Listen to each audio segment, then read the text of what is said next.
Hello my dear friends. તો આપણે આજે ફરી પાછા આગળ જઈએ જ્યાંથી આપણે ગઈકાલે અટક્યા હતા કે પેલું બકરીનું જે બચ્ચું છે ને તેને અબ્દુલ ચાચા બહુ જ પ્રેમ કરવા લાગ્યા. એટલો બધો પ્રેમ કે જાણે પોતાની દીકરી હોય કે એવી રીતના આપણે જેમ આપણા વહાલા વ્યક્તિને કેટલો પ્રેમ કરીએ અને એના વગર નહીં જીવાય, આપણાથી નહીં રહેવાય એવું લાગે આપણને. તો એવું જ એના માટે બહુ જ વહાલ છે એને બકરીના બચ્ચા માટે. એનું નામ એણે આપ્યું છે ચાંદની. બરાબર. તો સમ યર્સ પાસ્ટ, થોડાક વર્ષો પસાર થઈ ગયા, એમને થોડો સમય ગયો અને Chandni developed and attraction for the hill, એટલે એમ પેલું બકરીનું બચ્ચું મોટું થયું અને એ સરસ, એટલું બધું સરસ સુંદર દેખાય એ બકરીનું બચ્ચું, એ આમ એટ્રેક્શન બની ગયું એમ જાણે એ પર્વત પર. Every morning C watch the hill tops shining in the tender sunlight, એટલે દર સવારે આમ પેલો જે સૂર્યનો પ્રકાશ કુંબળો આવે એમ એ જોઈ, એમ કહી ગયા સરસ મજાનું ચમકતું હોય હિલ ટોપ્સ, અને એમ એ જોઈ how beautiful these hills are, એટલે એમ કહે છે આ પર્વતનો જે ઉપરનો જે ભાગ છે અથવા પર્વત છે તો કેટલું સુંદર છે, કેટલું સરસ દ્રશ્ય દેખાય છે એમ. She thought and how refreshing is the breeze that blows through them, અને ત્યાંથી કેટલી સરસ મજાની તાજગી સભર હવા સરસ આમ લહેરકી વહે છે એમ. એટલે એને પણ આમ થાય કે યાર આ જગ્યાએ જવા જેવું છે એમ. તો I must run across those green fields, એટલે એક દિવસ વિચાર આવ્યો કે યાર એકાદ વાર આંટો મારી આવવાના પર આ એકદમ લીલુંછમ જે છે બધું દેખાતું ત્યાં જઈ આવું. She ran towards the hills but stop with a jerk, એ તરફ દોડી પેલું બચ્ચી, પણ એક ઝટકો લાગ્યો. શું ઝટકો લાગ્યો તે જુઓ. There was a rope around હર નેક, સી હેટેડ ઇટ મોસ્ટ, પણ એને ઝટકો એ લાગ્યો કે એના ગળામાં દોરડું બાંધેલું હતું. હવે એ છૂટી નહીં હતી, બચ્ચું છૂટું નહીં હતું, એટલે એને દુઃખ તો થાય કે હવે મારાથી કેવી રીતના જવાય, હવે ગળામાં દોરડું બાંધેલું હોય તો એ કશે મુક્ત રીતે ફરી થોડું શકાય. તો એને આમ ઝાટકો લાગે, દુઃખ થાય એને એમ. જે રીતના વ્યક્તિને આપણે ગોંધી રાખીએ ને કશે નહીં જવા દે તો વ્યક્તિને પણ દુઃખ થાય ને કે ભાઈ મને મારા પપ્પા નહીં જવા દે, પપ્પા કે મમ્મી કે એવી રીતના આપણે વ્યક્તિને કોઈ વાર એવું પરિસ્થિતિ નિર્માણ થાય છે આપણા અહીંયા માનવ જીવનમાં. તો એવું કંઈક આપણે એમ કંઈક ભાઈ તારે નથી જવાનું રમવા, પરીક્ષા છે ને વગેરે વગેરે, મમ્મી પપ્પા થોડું રિસ્ટ્રિક્શન રાખે. તો here also we can see કે પેલા અબ્બુ ચાચા છે ને પેલી બકરી પર રિસ્ટ્રિક્શન એને બાંધી રાખેલું, કશે જતું નહીં રહે એ બચ્ચું, કારણ કે આગળ હોય એનો અનુભવ થયો ખરાબ, એટલે કે દુઃખદ અનુભવ. તો અહીંયા તો એની બહુ જ પ્રિય બકરી હતી એટલે એને બાંધી રાખેલું દોરડાથી.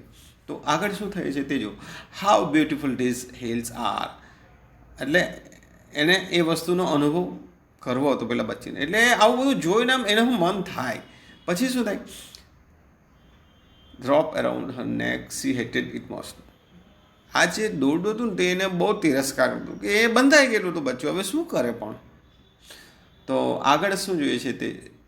Gradually Chandni stop eating the green grass and tasty grains, હવે ધીરે ધીરે ધીરે એને લીલુંછમ જે ઘાસ આપતા તે ખાવાનું બંધ કરી દીધું, અને જે ટેસ્ટી જે બધા અનાજ ને બધું બધું આવતું હતું તે પણ એને ખાવાનું બંધ કરી નાખ્યું, ઓછું કરી નાખ્યું, બંધ કરી નાખ્યું. Even she lost interest in Abbu Khan's stories, અને હવે પછી શું થયું કે પેલી અબ્બુ ખાન એના હાથે વાતો કરતા હતા ને, નવરાશ હોય એને તેમ પેલી મજાની વાતો કરે એના હાથે, તેમાં પણ હવે એને બહુ રસ નહીં રહ્યો એમ કે બધી. સી લોસ્ટ હર એપિટાઇટ, એણે એની ભૂખ ઓછી થઈ ગઈ, હવે એને ભૂખ નહીં લાગતી. ગ્રુ વેરી થીન, અને પાતળી થઈ ગઈ, પેલું બચ્ચું પાતળું થઈ ગયું એનું. She stayed modestly at the hills, bathing in the sunlight or playing with the clouds, પણ એ કઈ તસે જોયા કરે એમ પર્વત પર કેટલું સરસ મજાનું છે એમ, ત્યાં કેટલો સરસ પ્રકાશ આવે છે એમ, અને એનામાં આમ આખું પર્વત જેને નાતો હોય ને એમ તેવું લાગે એમ કે એને. અને પ્લેઇંગ વિથ ધ ક્લાઉડ્સ, અને આમ બધા આમ વાદળા હોય તેમાં એ રમતું હોય કે નાતું હોય કે એવું બધું આમ એને એ પેલી બકરીના બચ્ચાને આવા વિચારો કે ત્યાં જવા જેવું છે યાર, અને મારી પરિસ્થિતિ કેવી છે કે ત્યાં નથી જવાતું. એટલે એને પોતાને દુઃખ થાય છે, જે રીતના વ્યક્તિને દુઃખ થાય ને તેમ. જોજો અહીંયા કહે છે Abbu Khan could sense what was happening to his dear Chandni. એટલે અબ્બુ ખાનને ધીમે ધીમે આ વસ્તુની ખબર પડી ગઈ. એ સમજી ગયા કે આ ચાંદનીને શું પ્રોબ્લેમ છે ભાઈ, કારણ કે એ ખાતી નથી હવે અને એને ખાવાનું મૂડ નથી અને પાતળી થતી જાય છે બકરીનું બચ્ચું. તો he pushed her into the small hut and shut the door. એટલે એણે શું કર્યું, એક નાને ઝૂંપડીમાં એને બાંધી દીધી, બંધ કરીને દરવાજો બરોબર. તો શું થાય છે તે જુઓ. But forgot to close the small window at the back. એણે એને બાંધીને અંદર ત્યાં મૂકે, એ તો કરી દીધું, રૂમમાં ગોંધી દીધું, પણ એણે શું કર્યું, but forgot to close the small window at the back. એ ઝૂંપડી જેવું હતું તેના પાછળનો જે દરવાજો હતો, તો એટલે દરવાજો એટલે બારીનો, તે બંધ કરવાનું ભૂલી ગયા. The same night, Chandni made the window her passage for freedom. તો એની સામે આ બાજુ શું થયું કે એ જ રાત્રે પેલું બકરીનું બચ્ચું છે તે જે બારીનો જે દરવાજો ખુલ્લો હતો અથવા બારીમાંથી એ બહાર નીકળી ગઈ અને એની ફ્રીડમ જોઈએ ને, એને પણ એની ફ્રીડમ જોઈએ. તો હવે શું થાય છે તે જુઓ. તો when the Chandni reach the hilltop, the big yellow sun was rising in the horizon. એટલે જેવી પેલું બકરીનું બચ્ચું છે આમ ઉપર ચાલ્યું કે હિલટોપ પર, પર્વતની ટોચ પર તળે, તો ત્યાં એણે શું જોયું તો કે યલો સન એટલે એકદમ પીળાશ પર સવારનો સૂર્ય જે કુમળો તડકો આવે તે એણે જોયું અને સૂર્ય ઉગતો હતો. અને બીજું શું જોયું, આખી ક્ષિતિજ પર એ દેખાતું હતું, આમ સન વોઝ રાઇઝિંગ ઇન ધ ક્ષિતિજ પર. એટલે આમ જાણે સોનેરી આમ આખું ક્ષિતિજ દેખાતી હતી. She was overflowing with Joy and wonder.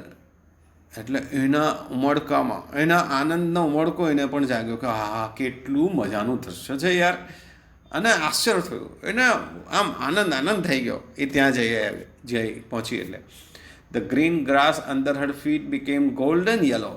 અને એ જ્યાં ગઈ ને એ ચાંદની, તો ત્યાં પણ શું હતું કે આમ પેલું જે ગ્રાસ જે છે એટલે કે ઘાસ છે લીલું, તે પણ જાણે સોનેરી લાગતું હતું અને આમ એટલું સરસ, એને જાણે એક સ્વપ્નમય જેવું લાગતું હતું પેલી બકરીને. તો the wind sang an endless song of welcome. અને ત્યાં એણે શું સંભળાયું કે કોઈ આવકારતું હોય મને, એન્ડલેસ સોંગ, અનંત સમયથી કોઈ અનંત ગીત કોઈ ગાતું હોય કે આવો આવો આવો, કોઈ આવકારવા બેઠવું હોય એવું એને લાગ્યું. Chandni felt as if she were meeting her mother after years of separation.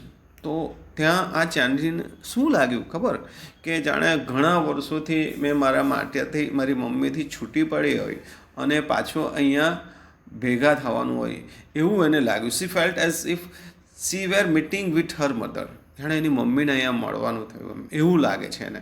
એટલે એવો કેટલી ભાવ વિપુર થઈ જાય છે બચ્ચું.